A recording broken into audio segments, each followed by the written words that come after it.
Hi అండి, నమస్తే. నేను Sridevi. Welcome to our channel HSL tips by Sridevi.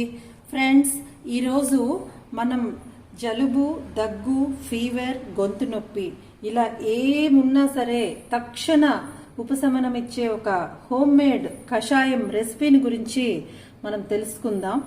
ఇది రుచి కంటే కూడా ఆరోగ్య బెనిఫిట్స్ ఇందులో చాలా ఎక్కువగా ఉంటాయి. సో ఎవరైనా ఇమీడియట్ రిలీఫ్ కావాలి అని అనుకున్నప్పుడు ఇది ట్రై చేయొచ్చు. ఫ్రెండ్స్, కావలసిన పదార్థాలు ప్రిపరేషన్లోకి వెళ్లే ముందు మీరు గనక మన ఛానల్ని ఫస్ట్ టైం విజిట్ చేస్తే ప్లీజ్ సబ్స్క్రైబ్ చేయండి, లైక్ చేయండి, మీ ఫ్రెండ్స్కి రిలేటివ్స్కి షేర్ చేయడం మాత్రం మర్చిపోకండి. ఫ్రెండ్స్, మరి దానికి కావలసిన పదార్థాలు తయారీ విధానంలోకి వెళ్ళిపోదాం. ఉపశమనం ఇచ్చే హోమ్ మేడ్ కషాయానికి కావలసిన కషాయం చేయడానికి కావలసినటువంటి పదార్థాలు: గ్రేటెడ్ జింజర్, తురిమినటువంటి అల్లం పేస్ట్ అయినా వేసుకోవచ్చు, 2 to 3 టేబుల్ స్పూన్, మిరియాలు 1 టీ స్పూన్, జీలకర్ర 1 టీ స్పూన్, దాల్చిన చెక్క 1, క్లోవ్స్ లవంగాలు 2, పసుపు 1/2 టీ స్పూన్, తులసి 5-6 ఆకులు, జాగరి, బెల్లం ఆప్షనల్, టేస్ట్ బాగుంటుంది, ఫీవర్ ఉండేటప్పుడు కొంచెం నోటికి బాగుంటుందని చెప్పి జాగరి కూడా వేసుకుంటే బాగుంటుంది. అలాగే ఎండు ద్రాక్ష 4-5, సాల్ట్ 1/4 టీ స్పూన్.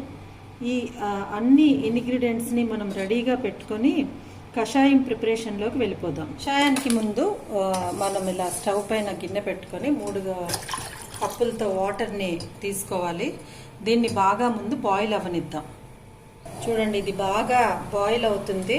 బాయిల్ అవుతున్నప్పుడు ఇందులో మనం ఒక దాల్చిన చెక్క వేసేద్దాం, 2 లవంగాలు ఇవి కూడా వేసి ఇంకా కొంచెంసేపు ఇలాగా బాయిల్ అవ్వనిద్దాం. ఫ్రెండ్స్, ఇది డ్రై జింజర్. నా దగ్గర ఇది అవైలబుల్ ఉంది కాబట్టి వేస్తున్నా. మీ దగ్గర ఇది లేకపోతే నార్మల్ అల్లం తురుము కానీ గ్రేటెడ్ జింజర్ అలా ఏదైనా కూడా మీరు వేసుకోవచ్చు. ఇది ఒక 2 to 3 ఇలా వేసుకోగా ఇలా కలిపేద్దాం. కొంచెంసేపు ఇలా బాయిల్ అవ్వనిద్దాం. మనం ఈ జింజర్ తురుము కూడా వేసిన తర్వాత ఇలా కలుపుతూ 1-2 మినిట్స్ ఇలాగా బాయిల్ అవ్వనిద్దాం. ఇప్పుడు మనం మిరియాలని వేసి మిరియాలతో పాటు ఈ కషాయాన్ని బాగా మరగనిద్దాం. మరొక నిమిషం జీలకర్ర కలపాలి. ఫ్రెండ్స్, ఇందులో ఇప్పుడు మనం జీలకర్రని కలుపుకుందాం. జీలకర్రతో కలిపి ఈ కషాయాన్ని బాగా ఇలాగ 1 మినిట్ కలుపుతూ మరగనివ్వాలి. ఇప్పుడు మనం ఇందులో పసుపు ఒక హాఫ్ టీ స్పూన్ పసుపును కూడా కలుపుకుంటే పసుపులో ఉన్న యాంటీ బ్యాక్టీరియల్ గుణాలు కూడా ఈ కషాయానికి చేరి ఎంత హాయిగా ఉంటుందో. కలర్ కూడా చూసారా, చాలా చాలా బాగుంది కలర్, పసుపు కలర్తో. బెల్లం ఫ్రెండ్స్, బెల్లం పూర్తిగా ఆప్షనల్. ఎందుకంటే ఇది ఆ ఫీవర్ వచ్చి కొంచెం థ్రోట్ అది కొంచెం అయినప్పుడు కొంచెం టేస్ట్ కూడా బాగుంటే మనకి తాగాలనిపిస్తుంది కదా. సో ఆ బెల్లం స్వీట్నెస్తో కషాయానికి కొంచెం టేస్ట్ వస్తుంది కాబట్టి బెల్లం చేర్చుకున్నాం ఇక్కడ కషాయానికి. మనం కలుపుతూనే ఉండాలి. ఇందులో కొద్దిగా ఎండు ద్రాక్షను కూడా కలిపేద్దాం. ఇలా కలుపుతూ మీరు ఒక 7 to 8 మినిట్స్ దీన్ని ఇలాగా బాయిల్ అవ్వనిద్దాం. సిమ్లోనే పెట్టుకుందాం. మనం ఇందులో సాల్ట్ వేయాలి కదా, సాల్ట్ కూడా వేసేసాం, 1/2 టీ స్పూన్. ఇప్పుడు మనం ఒక 7-8 మినిట్స్ దీన్ని ఇలాగా బాయిల్ అవ్వనిద్దాం. ఇలా మనం సిమ్లోనే ఒక 7 to 8 మినిట్స్ని ఇలాగా బాయిల్ అవ్వనిద్దాం. ఫ్రెండ్స్, మనకి 7 మినిట్స్ అయిపోయింది కదా. ఇప్పుడు కొంచెం తులసి ఆకులు ఇందులో వేసుకుందాం.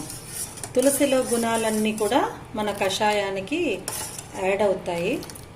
ఇంకా చాలా హెల్త్ బెనిఫిట్స్ కూడా ఉంటాయి ఈ కషాయంతో. సో ఫ్రెండ్స్, ఇలా ఒక 2-3 మినిట్స్ మరగనిద్దాము. మరిగిన తర్వాత దానిపైన మూత పెట్టుకొని ఒక 5 మినిట్స్ ఉంచాలి. ముందైతే ఒక 2-3 మినిట్స్ అయితే మరగనిద్దాం. సో తులసి ఆకులతో కూడా మన ఈ కషాయం బాగా మరిగింది. ఇప్పుడు మనం ఈ గుణాలన్నీ కూడా ఈ కషాయానికి పట్టాలంటే మనం దీనిపైన క్లోజ్ చేసి ఒక 5 మినిట్స్ పాటు ఉంచేస్తే కనుక ఆ సారం అంతా వాటర్కి పట్టి చాలా మంచి హెల్త్ బెనిఫిట్స్ వస్తాయి మనకి కషాయంతో. సో ఇంకా మనం మూత పెట్టేద్దాం.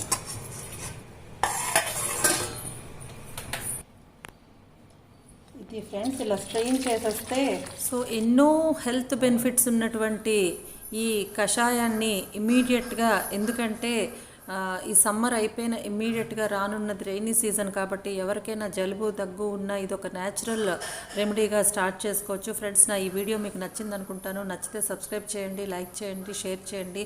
మళ్ళీ మరో చక్కటి వీడియోతో మీ ముందుకు వస్తా. అంతవరకు సెలవు. నమస్తే, మీ శ్రీదేవి.